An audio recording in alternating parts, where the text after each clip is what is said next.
Who even are the Jewish people? They're colonizers. They're Europeans. Foreigners. Invaders. They don't belong here. The Jewish people are the descendants of an ancient civilization that thrived for generations in the land of Israel for over 1,000 years. A great injustice was done to our ancestors by the Roman Empire when most, but not all, of our forefathers were forcefully exiled from our homeland and scattered around the world. Now, does this painful history give the Jewish people the right to show up, kick other people out of that land, take their homes, ethnically cleanse them? Absolutely not. But that is not what happened. Are the Palestinians suffering terribly today? Yes. They lack freedom of movement, resources, and the opportunity to create a better life for themselves. But how did they end up as political pawns trapped in this terrible situation? It's not because the Jews came home. Right now, we are stuck in a horrible cycle in which each side uses their very real suffering as a weapon to demonize and delegitimize the other side on the world stage of public opinion. Each side wants to feel like they have never contributed to keeping this conflict going and that all the blame must be on the other side. Every media outlet comes with their own bias that tells a slanted version of the story in order to push their own agenda.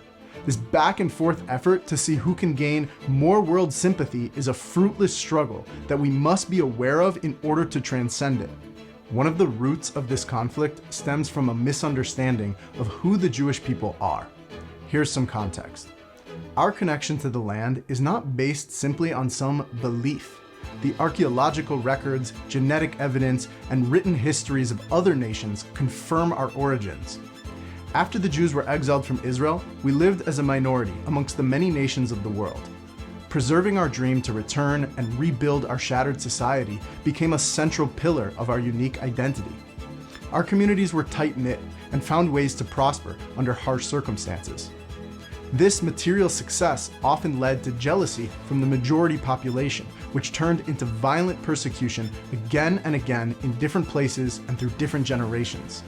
Leading up to the Holocaust, that persecution got so severe that Jews collectively realized they would never be safe in the long term living at the mercy of their non-Jewish host nations.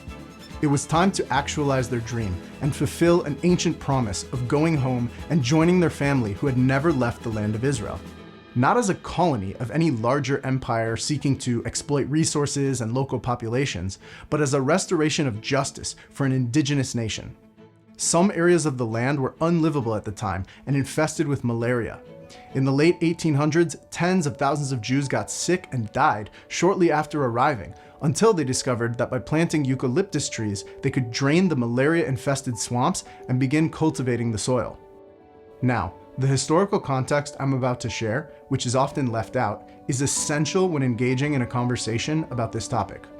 The situation we are in today, this current status quo, is a result of a large-scale war in which Arab nations publicly stated their goal was the annihilation of the Jewish presence in the land. You see, the British fled the region and requested the nations of the world to devise a plan for the Jews and Arabs to live side by side in peace. In 1948, the Arab nations rejected the proposed partition plan and did not offer an alternative solution.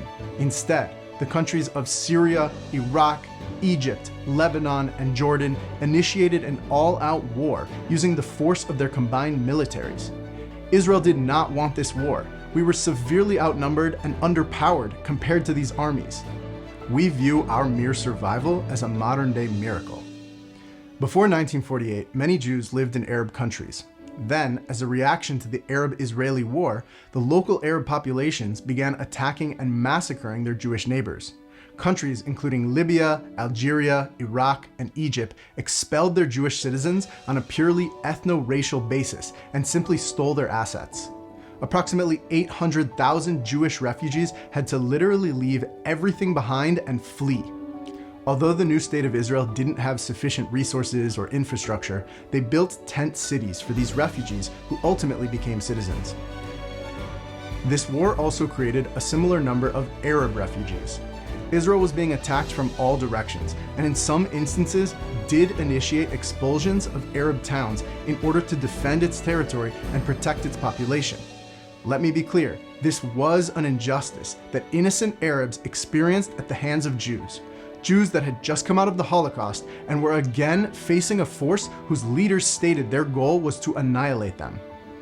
I also need to point out here that there were around 160,000 Arabs who stayed within the borders of Israel, and today their descendants have equal rights as Israeli citizens. However, the Arab nations never took responsibility for the 700,000 Arab refugees that resulted from the war. They were not welcomed into the Arab countries that initiated the war and lost. Instead, these refugees have been prevented from citizenship and equal rights in countries like Syria, Lebanon, and Jordan. These Palestinians are forced into maintaining their refugee status and have been used as political pawns by the leaders of the Arab states who have financial incentives to keep this conflict going. The suffering of Palestinians is real and it is terrible. And unfortunately, they have been largely convinced that all their problems are the result of the existence of the State of Israel. They have been wrongly led to believe that the only way their lives can improve is by eradicating Israel. You cannot blame all the consequences of war only on the country that was attacked. Hamas uses terrorism because they genuinely believe that if they can make life miserable enough for us Jews, that we will actually pack our bags and go back to Germany, Yemen, Algeria, and the many other countries we fled from.